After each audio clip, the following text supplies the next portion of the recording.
আসসালামু আলাইকুম প্রিয় দর্শক শ্রোতা, সবাই কেমন আছেন? আশা করি ভালো আছেন। আমি আলমাস শাকিল হাসান এনএস এগ্রো ফার্মের পক্ষ থেকে সবাইকে অনেক অনেক প্রীতি এবং শুভেচ্ছা জানিয়ে শুরু করছি। সুপ্রিয় দর্শক শ্রোতা, যারা আমাদের চ্যানেলে নতুন তারা অবশ্যই আমাদের চ্যানেলটিকে সাবস্ক্রাইব করবেন এবং বেল আইকনটি টিপে দেবেন যেন নিত্য নতুন ভিডিও নোটিফিকেশন আপনাদের কাছে চলে যায়। আর ভিডিওটি যদি ভালো লেগে থাকে তাহলে অবশ্যই লাইক, কমেন্ট এবং শেয়ার করবেন। দর্শক শ্রোতা, আজকে আমি আপনাদের সামনে আরেকটি নতুন ভিডিও নিয়ে হাজির হয়েছি। ভিডিওটি হচ্ছে কিভাবে আমরা আগাম সিম চাষ করব। দর্শক শ্রোতা, আমরা যদি আগাম সিম চাষ করতে চাই তাহলে জুন মাসের 15 তারিখ থেকে জুলাই মাসের 1 তারিখের ভিতরে সিমের বীজ রোপণ করব। দর্শক শ্রোতা, আমরা আর কথা বাড়াবো না, চলুন আমরা মূল জমিতে কিভাবে চাষ করি এবং বীজ রোপণ করি তা এক এক করে জেনে আসি। দর্শক শ্রোতা, সিম চাষ করার জন্য কিন্তু আমরা এই জমিতে যথেষ্ট পরিমাণ চাষ দিয়েছি এবং চাষ দিয়ে ফেলে রেখেছি, কারণ সিম চাষের জন্য কিন্তু অতিরিক্ত সারের প্রয়োজন হয় না। সিম চাষের আগে অন্য ফসলের জন্য যখন আপনি অতিরিক্ত রাসায়নিক সার বা এটা সেটা ব্যবহার করেছেন এবং সেখানে যদি সিমের বীজ রোপণ করেন তাহলে কিন্তু হবে। অতিরিক্ত হারে যেখানে রাসায়নিক সার বা এটা সেটা ব্যবহার করেছেন সেখানে যদি আপনি গাছটা বসিয়ে ফেলেন তাহলে সারটা কিন্তু ওই গাছটাই পাবে আর গাছ ঝাঁপিয়ে যাবে। প্রিয় দর্শক শ্রোতা, সিমের ক্ষেত্রে যদি অতিরিক্ত গাছ ঝাঁপিয়ে যায় তাহলে কিন্তু সিম হয় না। প্রিয় দর্শক শ্রোতা, আমার জমিটি যেহেতু সমতল এজন্য আমি ড্রেন কেটে ড্রেনের মাটি উপরে তুলে নিয়েছি এবং এই মাটির উপর দিয়ে বীজ রোপণ করব। কারণ সিম গাছের শত্রু হলো জলাবদ্ধতা।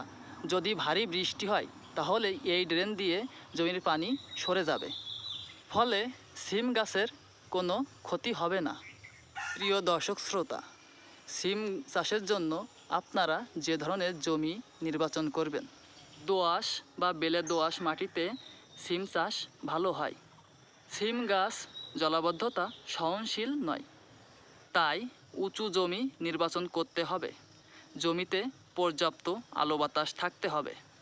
আপনি যদি এই সিমের বীজ এখন বপন করতে পারেন তাহলে শ্রাবণ মাসের প্রথম দিকে আপনি সিম বাজারে বিক্রি করতে পারবেন। এই সময় সিমের বাজার দর 100 টাকা থেকে 150 টাকা কেজি দরে বিক্রি হয়ে থাকে।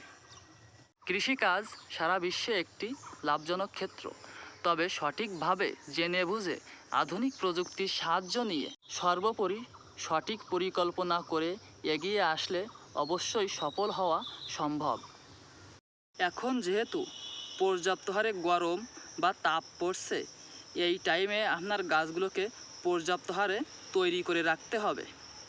প্রিয় দর্শক শ্রোতা, আষাঢ় ও শ্রাবণ মাসে এই টাইমে কিন্তু বৃষ্টি শুরু হয়ে থাকে। বৃষ্টির টাইমে কিন্তু আবহাওয়াটা মনোরম প্রকৃতির থাকে।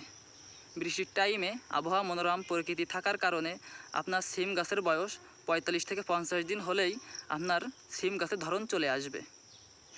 একেবারে শ্রাবণ মাসের 15 থেকে 20 তারিখ নাগাদ আপনি যদি এখন সিমের বীজ রোপণ করেন তাহলে পুরো পৌষ, মাঘ, ফাল্গুন মাস পর্যন্ত আপনি কিন্তু সিম বিক্রি করতে পারবেন। প্রিয় দর্শক শ্রোতা, আমি কিন্তু এক সিমের মাদা থেকে আরেক সিমের মাদার দূরত্ব দিয়েছি 3 হাত। আর হ্যাঁ, আমি কিন্তু সিমের মাদার মাঝখানে একটি করে বরবটির বীজ রোপণ করেছি। আমাদের দেশে সিম শীতকালীন সবজি হিসেবে খুবই জনপ্রিয়। শীতের প্রথম দিকে উৎপাদন কম হওয়ার জন্য সিমের দাম ভালো পাওয়া যায়। সঠিক সময়ে বিজ্ঞানসম্মত পদ্ধতিতে আধুনিক উপায়ে শীতকালীন সবজি সিম জেনে বুঝে করতে পারলে চাষি অনেক লাভবান হবেন। যে সকল বন্ধুরা কৃষিতে নতুন পা রাখতে যাচ্ছেন অথবা যারা বেশি অভিজ্ঞ নয়, তাদের শুরুটা শীতকালীন সবজি সিম দিয়ে শুরু হলে মন্দ হয় না। সব ধরনের মাটিতে চাষ হয়, বাড়ির চালে, রাস্তায় বা পুকুর পাড়ে, এমনকি ঘেরের ভেড়িতে ও জমির আইল দিয়ে সিম চাষ হয়।